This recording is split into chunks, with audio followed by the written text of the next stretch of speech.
Ko gre za izmenjavo podatkov z drugimi partnerji v preskrbovalni verigi, proizvajalci in dobavitelji še vedno uporabljajo različne metode. Od Excelovih obrazcev do spletnih portalov, papirja in e-pošte.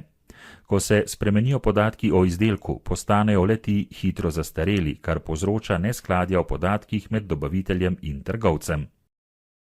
Da bi zagotovili samodejno sinhronizacijo vnesenih oziroma spremenjenih podatkov o izdelkih in pakiranjih, morajo dobavitelji uporabiti učinkovito in varno metodo izmenjave podatkov, kot je globalno omrežje za sinhronizacijo podatkov, poznano kot GDSN.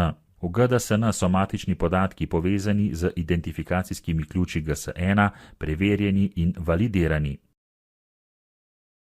In vsi partnerji v preskrbovalni verigi, vključno s potrošniki, bodo na to dostopali do istih, pravih podatkov.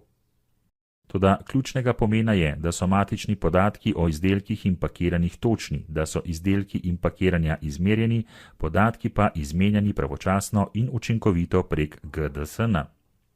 Pogosto, ko se načrtuje proizvodnja novega izdelka, so podatki o tem izdelku objavljeni v GDSN, še preden je izdelek dejansko izdelan in temeljijo na ocenah dobavitelja. Če podatki o izdelku niso ponovno pregledani in popravljeni potem, ko je izdelek že izdelan, bodo v GDSN ohranjene prvotne, netočne mere, kar bo povzročilo slabo kakovost podatkov. Zato morajo dobavitelji imenovati posameznika ali oddelek, odgovornega za proces zagotavljanja kakovostnih podatkov.